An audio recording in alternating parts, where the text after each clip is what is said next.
now just to give us his take on the whole world and what's going on in it and where he thinks we're going. Stan, thanks for coming on with us. Thank you for having me, Alex. Good to talk to a fellow Texan, even though I'm in Colorado. Where do you want to start first in this crazy world? Well, I suppose you started off with earthquakes. There are several major curves, or threat curves, I call them, to the people of Earth. Geophysical changes, geological changes, astronomical changes, political changes, threat of war. All these factors are playing heavily upon people's minds today. The earthquake thing, I used to be able to predict them fairly accurately, between 70 and 90% on a given week, using data from the U.S. Naval facility at FENMOC over in Monterey, California. They monitor very subtle changes in the electric fields of the ocean and the air above the ocean, plus the sea surface temperature variation. And this allowed me to look at water coastlines all along the plate tectonic borders. And I determined back in 1996, when I started doing this, that you could see changes in the water surface temperature because of the electron flow over that area in the air. And it would make like a little butterfly, a yellow and blue wing type signature over where an earthquake was going to happen. And I perfected that technique over the years until 2005, when the FENMOC facility, the Navy, put up a new constellation of satellites and new programs on a new Cray computer. And they did not allow me to then access the files I had before to generate these reports. Strange enough, I was accurate enough that the Association of Island States, or island countries, if you wish, asked me to explain how to use it so that they could use it to predict tsunamis on these small islands. By the way, I mean, when I go to the beach or I'm going deep sea fishing, I would go look at the wave buoys, wind systems with NOAA and others. I'm noticing now more and more of that is restricted to the public. And so I'm seeing a tightening down on what was public data with all these systems, not just at the scientific level you're at, but just in my use of it. Yeah, well, it is kind of predictable when you get a totalitarian government, and that's what we've got. Some of the information from Yellowstone Park, where we have the Yellowstone caldera, since I think it was about February of last year, the government made all of the USGS employees, truck drivers moving equipment in and out of the sensor ranges there, everybody signed non-disclosure agreements with the government, facing penalties of cash fines and also imprisonment if they told what they're doing there in Yellowstone. And we had a geologist break silence. I won't name him, but anyway, they have been running huge, high-volume internet lines from their sensors all over the Yellowstone Park area down into Texas. I think they may be now switching it over to the NSA facility in Utah. Well, I heard you 3 years ago on Coast to Coast saying that Yellowstone was becoming active again when nobody else was saying it. Now, this year, it's all over the news. They're saying it's due to erupt. Associated Press, Reuters. But they say, that could be in the next 1,000 years because they say it happens every few 100,000. How do they know? They've been proven to show longer periods of meteor strikes, tsunamis, earthquakes, ring of fire activity. It isn't the hundreds of thousands or millions. It looks like it happens a lot more often. Correct, sir?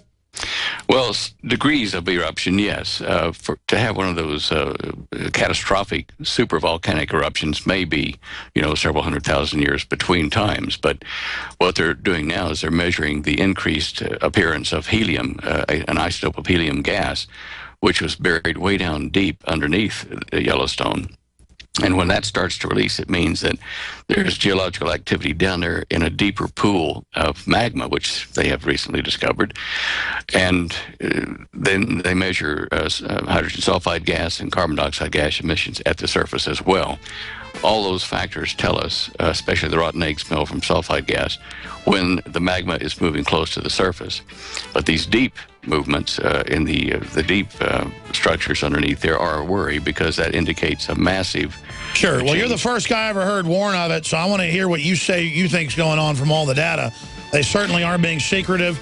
And a lot of wildlife has been moving out of the area. Stan Deyo is our guest. I'm Alex Jones. Stay with us. Super volcano straight ahead. Attention gun owners. It's reasonable to assume that at some point you may need to defend your family from an armed attack. But is it reasonable to mount a defense without a strong offense? Infidel Body Armor goes on in seconds. Is civilian legal in all 50 states. Is 100% made in the USA. Is veteran owned and ships next business day for free. Go to InfidelBodyArmor.com. INFIDEL BodyArmor.com. Infidel Body Armor.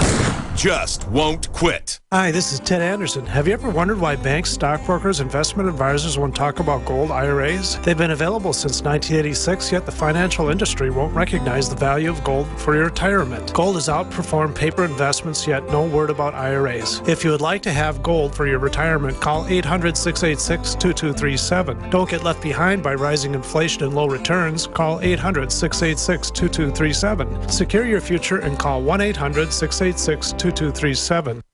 Great news, pure water lovers. BigBerkeyWaterFilters.com has a special discount offer for all GCN listeners. You can't do better than a Big Berkey for economy. For only 1.7 cents a gallon, a single set of filters can last for 5 to 10 years. There's none better than a Big Berkey for emergency preparedness as a backup water source. And you just can't beat a Big Berkey to remove dangerous chlorine, all types of fluoride, pathogenic bacteria, cysts, parasites, and unhealthy byproducts from municipal water. Berkey water filter systems are even powerful enough to purify stagnant pond water. For the gold standard in water filters, get a Big Berkey at BigBerkeyWaterFilters.com. And all GCN listeners get 5% off all ceramic filter systems. For details, call 1-877-99-BERKEY. That's 877-99-BERKEY. Big Berkey Water Filters, for the love of clean water.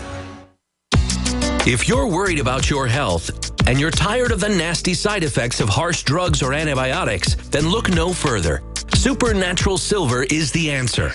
Supernatural Silver is a powerful immune system enhancer that can be used every day to help keep you healthy and well with none of those nasty side effects.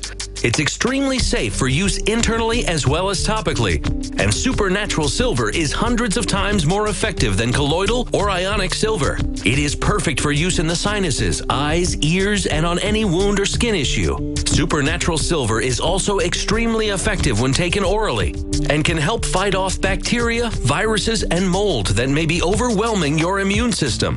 Go to supernaturalsilver.com, supernaturalsilver.com, and use the promo code SILVER2014 for 20% off of your entire order. And give yourself and your loved ones a fighting chance with Supernatural Silver. Hi, folks. Alex Jones here with some important information. I want to tell you about Matt Redhawk and his team of patriots over at My Patriot Supply. Several years ago, Matt was sitting in his two-bedroom apartment, frustrated with the direction this country was headed and the charlatans willing to sell us out for a quick buck. Deciding to take action, a company run by patriots for patriots was born. My Patriot Supply has never taken a loan or accepted outside funding. They now operate 2 distribution facilities and employ over 50 hardworking American men and women. It is rare to find companies who practice what they preach. And that's why I stock my pantry with high-quality storable foods from My Patriot Supply. Go to mypatriotsupply.com/Alex today for special offers on emergency food storage, or call their preparedness specialist at 866-229-0927. That's 866-229-0927. Do business with someone who shares your values. mypatriotsupply.com/Alex.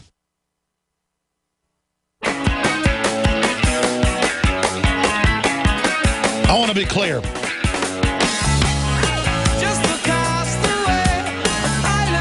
I'm not saying that the supervolcano is going to blow up at Yellowstone this year, next year, 10 years from now.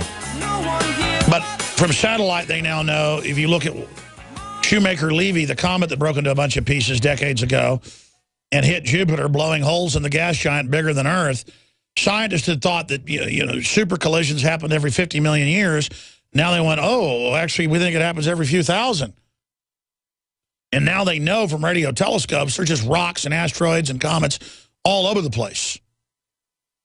And now they can look from satellite and see the Earth's more pot-marked than the moon. These things we think are probably hitting every few hundred years. and stuff that knocked out the dinosaurs is hitting, you know, every few million or whatever. Who knows? The point is the geological record's more sped up. Not even geological, the planetary record. And then you got these volcanoes. You got all the ancients reporting, you know, it being dark for a year and most people dying and it being freezing. And people go, that's just ancient Sanskrit. That's a bunch of made-up stuff. You know, floods, all this. Now we know the geological system isn't what the mainline preachers say trying to interpret the Bible, and it's not what the mainline scientists say. Stan Deyo's our guest. Do you agree with that kind of dead reckoning statement I made? And getting back into the supervolcano, you're the first guy I heard, you know, I said years ago, decades ago, talking about it, 15 years ago or more with Art Bell and people. But then I heard you the last 3 years saying it's active, becoming more active again. And now it's mainstream news that's rising and lowering, and they're concerned, but don't worry or do worry. What's the bottom line? Well, the bottom line is we're going to see trouble with Yellowstone, and we're going to see trouble with Lake Taupo caldera down in North Island, New Zealand. Both of those are under severe stress from different types of tectonic plate movement, but they are both supervolcanoes. And Lake Taupo erupted last in 87 AD. It sent up so much ash from the southern hemisphere that the Chinese astronomers at that time recorded 3 days of darkness after the eruption down there. Now, USGS has been told not to panic people because it hurts real estate values and the economy if it gets too serious. But people who read between the lines will see that we're being warned by USGS, by drills and just kind of subtle warnings in the newspaper in California that earthquake activity and hence some volcanic activity is somewhat imminent. And they're trying to get people to gradually readjust their circumstance without causing a panic. Mind you, with all the illegals in California, I guess, you know, if that fell into the sea, it wouldn't be a great loss. But still, you got to give them a chance. So, I mean, what are the technicals then on Yellowstone? Why are they so concerned? Well, it's because the vent, or the new plasma pool they found deep down, has opened up a vent to the northwest, heading toward Mount St. Helens direction. This one is a very deep vent because when the Fukushima earthquake occurred, on that day I was watching the seismic helicopters at Yellowstone, and one of them, the northwest corner, picked up and rang like a bell before the normal shock wave could have even reached the United States. And that means to me that there is a direct hydrodynamic connection in the plasma, in the magma, between Yellowstone and the western side of the North Pacific. This is what they're watching because it will be a prelude to New Madrid. It'll be a prelude to a number of other volcanoes and breaking up of the West Coast. So the Yellowstone caldera is kind of a new kind of instrument in addition to being a threat. Stan Deyo is our guest. Again, I'm Alex Jones. If you just tuned in, I want to show you a USGS, I know you know it, blast prediction path. From the eruption date, they claim 2.1 million, 1.3, and the last one, 640,000 years ago. So I guess they're saying every million years or so, on average, million to 800,000, I guess if you average it. We're talking lava and ash hitting as far east as Louisiana and Arkansas and Tennessee, as far north as into Canada and going into California. Major hot ash, I guess, would kill everybody, blasting out from Yellowstone Plateau into Oklahoma.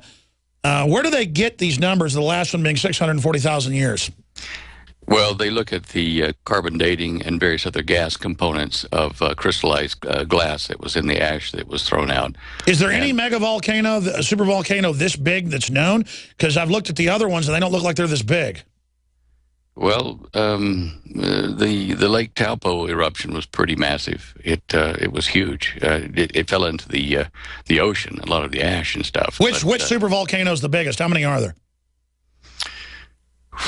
Well, good question. There's one that's submerged. There's the Lake Taupo. There's Yellowstone. There might be one other one. I think probably 4 would be my count of the ones we need to consider. So it's not very lucky to have it right in the middle of the U.S. No, and it makes you wonder about the drills that the government's been running along the New Madrid, along Mississippi. Well, explain to us the big picture. 18-minute segment. You'll have the floor. Stan Deyo is our guest. Stay with us, StanDeyo.com. We're on the march. The empire's on the run. Alex Jones and the GCN Radio Network.